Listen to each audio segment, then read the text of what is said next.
Hi everyone, welcome back to Dev speed classes. Dev speed classes में again आप सभी का बहुत बहुत स्वागत है।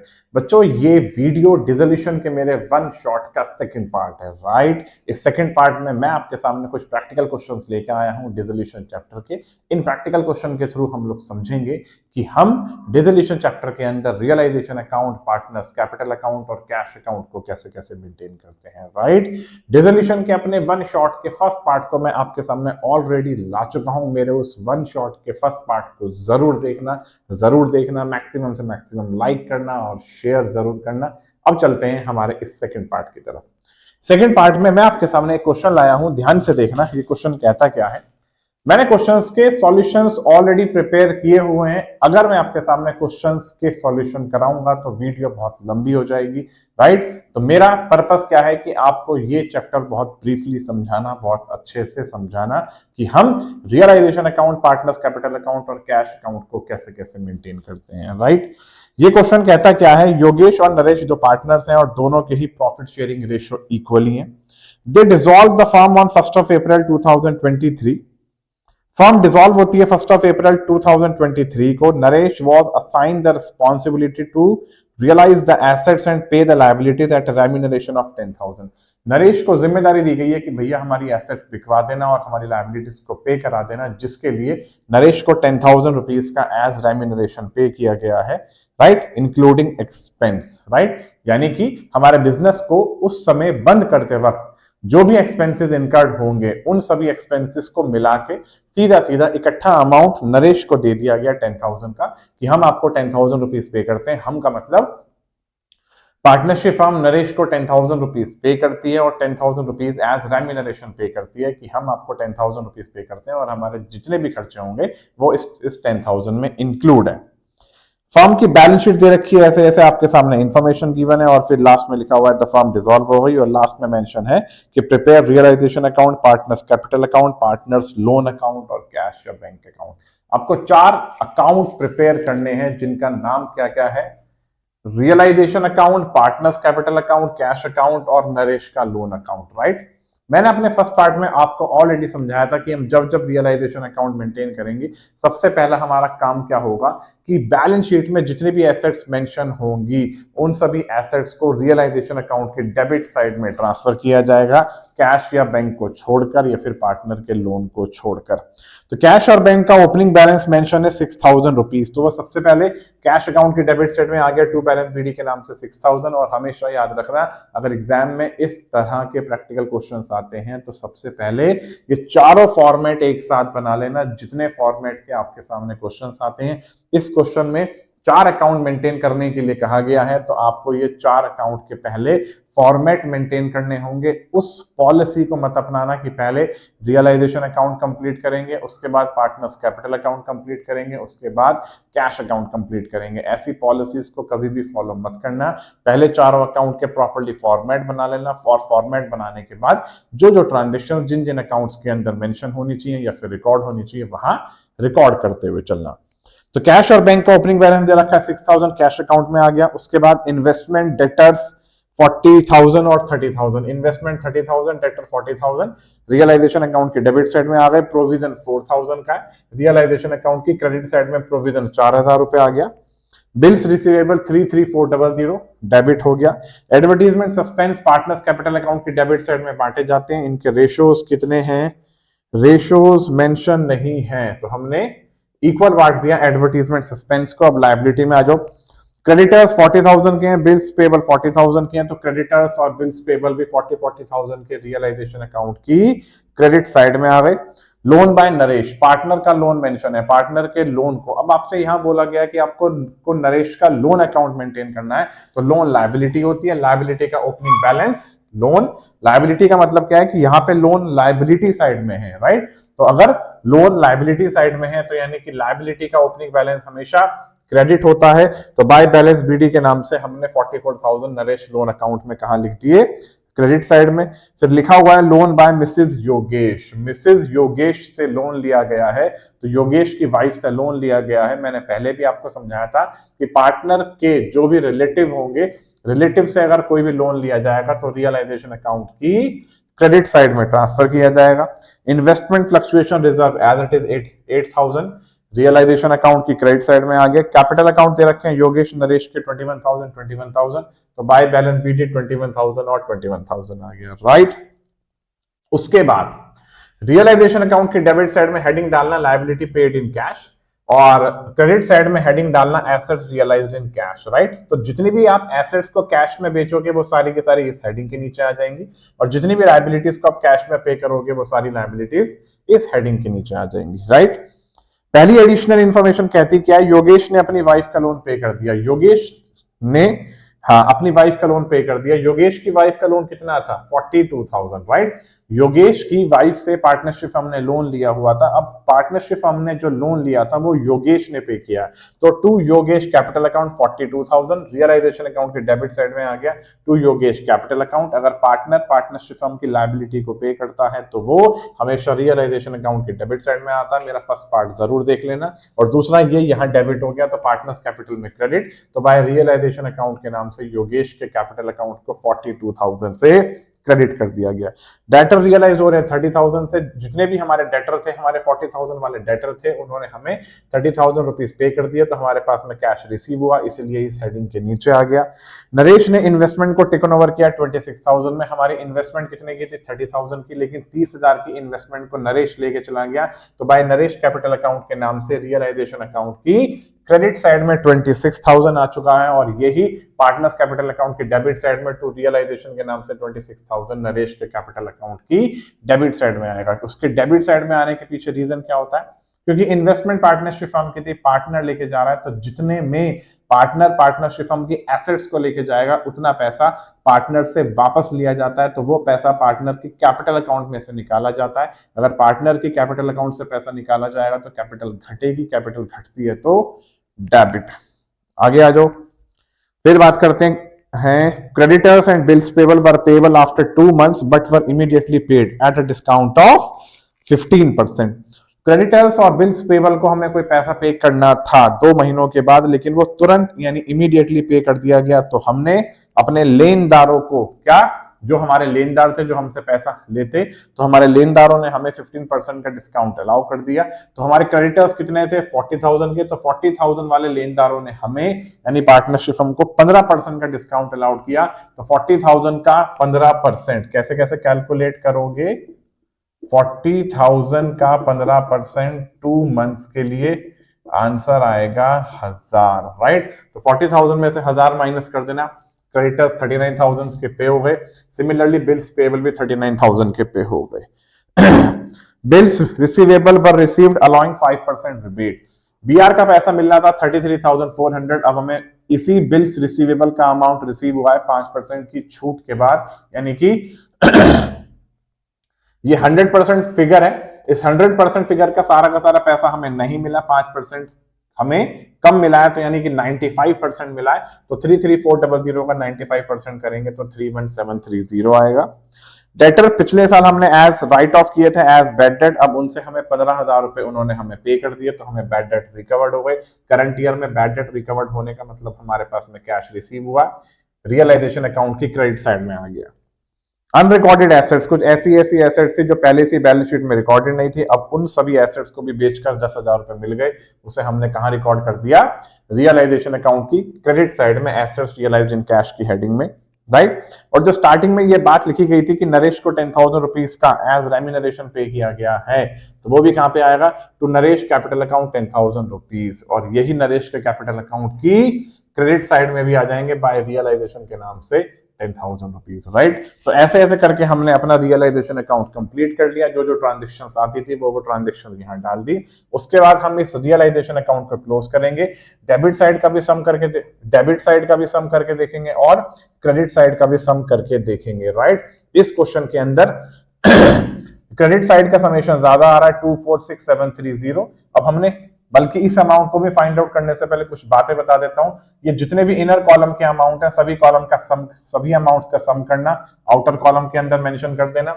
जितने भी इनर कॉलम के अमाउंट है सभी अमाउंट का सम करना, आउटर कॉलम में मेंशन कर देना, राइट। मेंशन करने के बाद डेबिट साइड का समेशन 246730, यहां भी 246730, इसमें से इन सभी अमाउंट्स को माइनस कर दिया, लास्ट में आंसर आया टू रियलाइजेशन प्रॉफिट 1330, यानी कि 13330, और इस प्रॉफिट को दोनों पार्टनर्स में इक्वल बांट दिया, क्योंकि क्वेश्चन में रेशियोज गिवन नहीं है।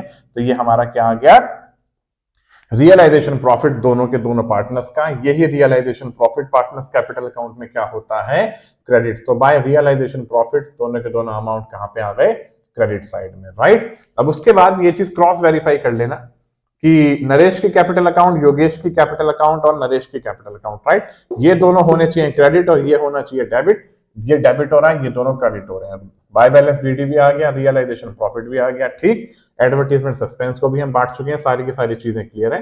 अब इस पार्टनर्स कैपिटल अकाउंट को क्लोज करेंगे। योगेश की, राइट, कौन सी साइड बड़ी आ रही है, क्रेडिट साइड। 21,000 प्लस 42,000 प्लस 665, इनका समेशन इतना आया। इसी अमाउंट को यहां भी लिखा और यहां लिखने के बाद इसमें से ये अमाउंट माइनस करा तो बैलेंस आ गया। जो बैलेंस आया वो टू कैश के नाम से मेंशन कर दिया और यही बैलेंस कैश अकाउंट में क्रेडिट साइड में ट्रांसफर करते हैं बाय योगेश कैपिटल अकाउंट 14365। इस अमाउंट को कैश अकाउंट के अंदर क्रेडिट साइड में ट्रांसफर करने के पीछे रीजन क्या होता है कि ध्यान से मेरी बातें सुनना कि योगेश का टोटल इकट्ठा पैसा बनता है 69665, राइट। अब 69665 में से योगेश की देनदारी कितनी है, 55,300 रुपए, राइट। तो अब योगेश के पैसे पार्टनरशिप फर्म में निकलते हैं 14,365, तो यानी कि पार्टनरशिप फर्म बंद हो रही है। जब पार्टनरशिप फर्म बंद होगी तो उस समय पार्टनरशिप फर्म योगेश को 14,365 पे करेगी, तो वो डेफिनेटली अपने कैश में से ही पे करेगी, उसका कैश घटेगा। तो कैश घटता है तो cash account credit. Similarly Naresh के अकाउंट को भी हमने क्लोज करा। नरेश की ये साइड बड़ी आ रही थी डेबिट साइड, तो 81300 यहाँ पे भी, 81300 यहाँ पे भी। अब इसका जो बैलेंस आया वो कैश के नाम से हमने नहीं लिखा। उसके पीछे रीजन क्या है, क्योंकि हमसे बोला गया है कि हमें नरेश का लोन अकाउंट मेंटेन करना है। तो ये जो बैलेंस आया है ये हमने नरेश के लोन अकाउंट के नाम से रिकॉर्ड किया है और इसी बैलेंस को नरेश के लोन अकाउंट की डेबिट साइड में मेंशन कर दिया। अब इसका भी मतलब क्या है ये चीज समझना। अब 43635 का ये जो अमाउंट आया है, ये अमाउंट क्या शो करता है, इस बात को भी आप बड़ी समझदारी के साथ सुनना कि 81300 ये टोटल अमाउंट नरेश की क्या है, देनदारी, और ये तीन अमाउंट नरेश पार्टनरशिप फर्म में से रिसीव करेगा। तो नरेश की देनदारी ज्यादा है और उसे रिसीव कम अमाउंट करना है, तो यानी कि नरेश को 43,635 ज्यादा पे करना है। अब पार्टनरशिप फर्म ने नरेश से भी लोन लिया हुआ है, तो नरेश से लोन लिया हुआ है 44,000 और नरेश को पार्टनरशिप फर्म में कितने पैसे देने हैं, कितना अमाउंट कंट्रीब्यूट करना है, 43635। तो नरेश को जो ये अमाउंट कंट्रीब्यूट करना है, इस अमाउंट को नरेश के लोन अकाउंट से एडजस्ट कर लिया गया।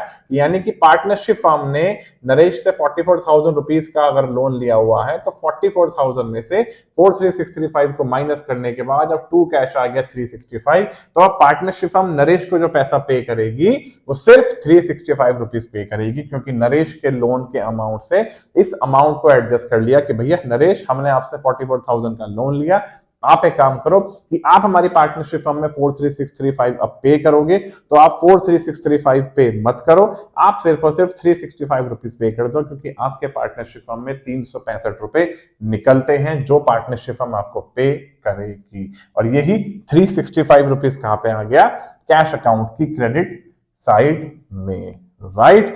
अब हम कैश अकाउंट को क्लोज करेंगे। टू बैलेंस बीडी पहले ही आ चुका है 6,000, ये 365 मैंने आपको समझा दिया, ये 14365 मैंने आपको समझा दिया। अब रियलाइजेशन अकाउंट की डेबिट साइड में ये 78,000 शो करता है कि इतना कैश पे किया गया है, तो कैश अकाउंट में 78,000 क्या हो गया, क्रेडिट। और रियलाइजेशन अकाउंट की क्रेडिट साइड के 86730 ये शो करते हैं कि इतना अमाउंट हमें रिसीव हुआ, तो कैश अकाउंट में ये हमने कर दिया डेबिट। दोनों साइड का समेशन करा, दोनों साइड का समेशन करने के बाद अमाउंट दोनों के दोनों इक्वल आने चाहिए, राइट। तो डेफिनेटली इस वीडियो के थ्रू आपको समझ में आया होगा कि हम डिसोल्यूशन चैप्टर के प्रैक्टिकल क्वेश्चंस को कैसे परफॉर्म करते हैं। अब मैं आपके सामने डिसोल्यूशन चैप्टर का ही एक और बड़ा बिंदास सा प्रैक्टिकल क्वेश्चन ला रहा हूं, राइट। आइए चलते हैं। ये क्वेश्चन कहता क्या है, Arnab, Ragini and Dhrupad are partner sharing profit in the ratio of 3:1:1। एक पार्टनरशिप के तीन पार्टनर्स हैं जिनका नाम है अर्नब, रागिनी और ध्रुपद, राइट। और ये अपने प्रॉफिट को बांटा करते हैं 3:1:1 में।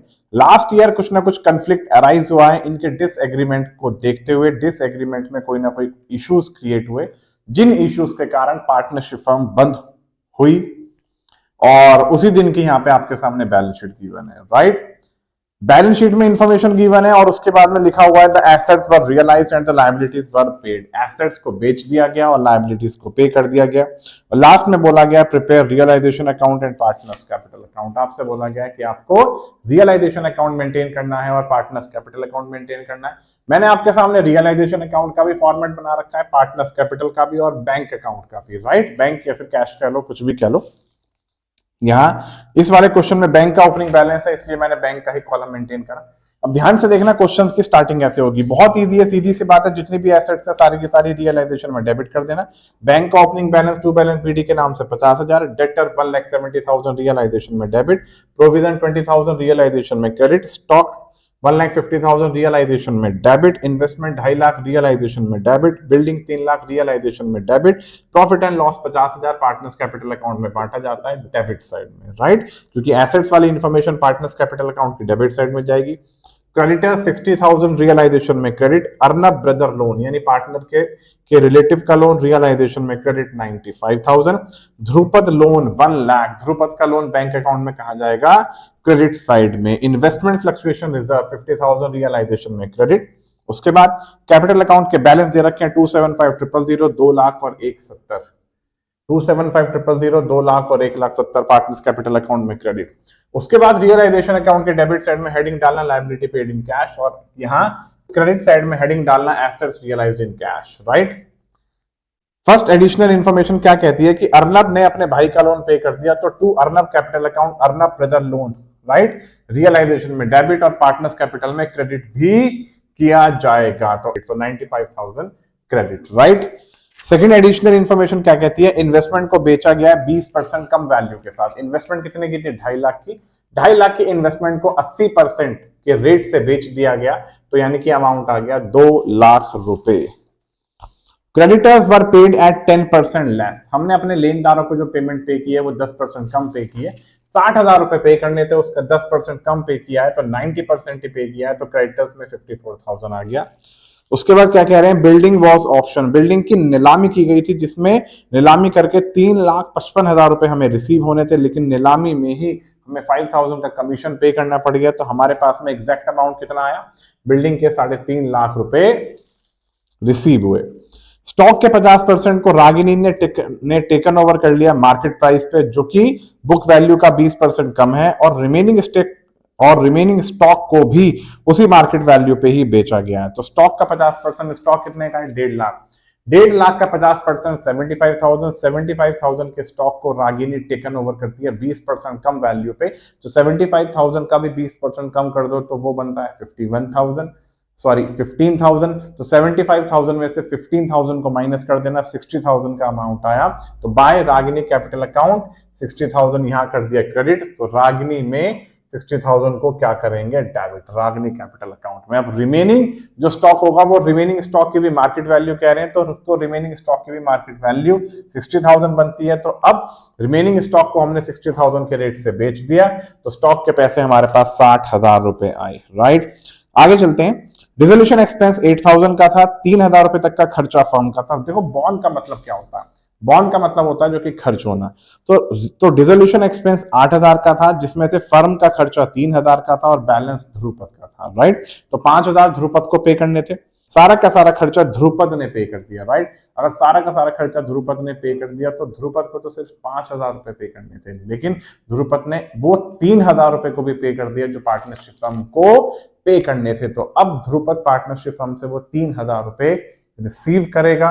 तो जब ध्रुपद पार्टनरशिप फर्म से वो 3,000 रुपए रिसीव करेगा, तो रियलाइजेशन अकाउंट के डेबिट साइड में टू ध्रुपद के नाम से 3,000 डेबिट, और यही 3,000 रुपए कहां रिकॉर्ड किए जाएंगे, 3,000 रुपए क्या होगा, क्रेडिट, राइट। आगे चलते हैं आगे की कहानी पे।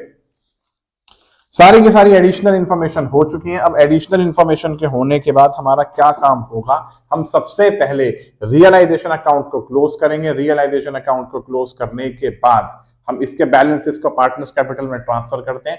रियलाइजेशन अकाउंट की डेबिट साइड का सम आ रहा है 10220000, तो ये दोनों की दोनों फिगर इन दोनों तरफ आ चुकी हैं। फिर हमने रियलाइजेशन लॉस को फाइंड आउट करा 1,27,000। इस 1,27,000 को हमने इनके रेशियोज में बांट दिया। इनके रेशियोज कितने थे? 3:1:1। तो 1,27,000 को 3:1:1 में बांटने के बाद अर्नब का शेयर इतना आया, रागनी का शेयर इतना आया, ध्रुपद का शेयर इतना आया। तो ये रियलाइजेशन लॉस अगर यहाँ क्रेडिट होता है तो पार्टनर्स कैपिटल में डेबिट होगा। तो इन तीनों में हमने ट्रांसफर कर दिया। उसके बाद ये अकाउंट हमने क्लोज करा। अकाउंट क्लोज करने के बाद हमारा बैलेंस आया टू कैश के नाम से 263800104600137600, राइट। और ये कैश के नाम से जो बैलेंस आता है यही बैलेंस कैश अकाउंट की या बैंक अकाउंट की, हम यहाँ बैंक अकाउंट मेंटेन कर रहे हैं तो आप यहाँ बैंक लिखना। तो यही बैलेंस बैंक अकाउंट की आ गया क्रेडिट साइड में। उसके बाद हमने बैंक अकाउंट मेंटेन करा। बैंक अकाउंट के अंदर वही ट्रांजेक्शन्स आती हैं जो ट्रांजेक्शन्स रेलेवेंट होती है कैश या फिर चेक से। अब हमने इतनी इतनी एसेट्स को बेचकर इतना अमाउंट रिसीव करा, तो यानी कि ये अमाउंट हमारे पास रिसीव हुआ तो बैंक अकाउंट में डेबिट। इतनी लायबिलिटीज को हमने पे करा तो 54,000 क्रेडिट। लास्ट में हमने बैंक अकाउंट को बिल्कुल क्लोज करा, दोनों की दोनों साइड का समेशन इक्वल आया। हमेशा डिसोल्यूशन चैप्टर के अंदर हम जब जब जो भी बैंक अकाउंट प्रिपेयर करेंगे उस बैंक अकाउंट की लास्ट की दोनों के दोनों साइड का समेशन हमेशा इक्वल आना चाहिए, राइट। तो इस वीडियो के थ्रू मैंने आपको समझाने की पूरी कोशिश की है कि हम realisation account, partners capital account और बैंक अकाउंट को कैसे कैसे मेंटेन करते हैं। इसी के थर्ड पार्ट में मैं आपके सामने बड़ी धांसू जर्नल एंट्रीज लेके आऊंगा और उन जर्नल एंट्रीज में मैं वो क्वेश्चंस भी कराऊंगा जिस क्वेश्चंस का आपको इंतजार था, जो क्वेश्चन आपके टीएस ग्रेवाल बुक में भी है, इलस्ट्रेशन है, राइट। जिस इलस्ट्रेशन में एक पर्सन है, अनिल, भानु और चांद, राइट। इन तीनों के तीनों पार्टनर्स का प्रैक्टिकल क्वेश्चन मैंने यहाँ पे आपके सामने नहीं कराया क्योंकि ये ऑलरेडी आपके बुक के अंदर इलस्ट्रेशन है। लेकिन उस प्रैक्टिकल क्वेश्चन के अंदर ये जितनी भी 3-4 तरह की क्या है एडजस्टमेंट हैं, इन सभी एडजस्टमेंट की जर्नल एंट्रीज कैसे मेंटेन की जाएंगी, इसी डिसोल्यूशन वन शॉट के पार्ट थर्ड में मैं आपके सामने लेके आऊंगा, राइट। तो मिलते हैं बहुत जल्द एक और नई वीडियो के साथ, डिसोल्यूशन वन शॉट के पार्ट थर्ड के साथ, right. Keep watching and thanks for watching. Good bye.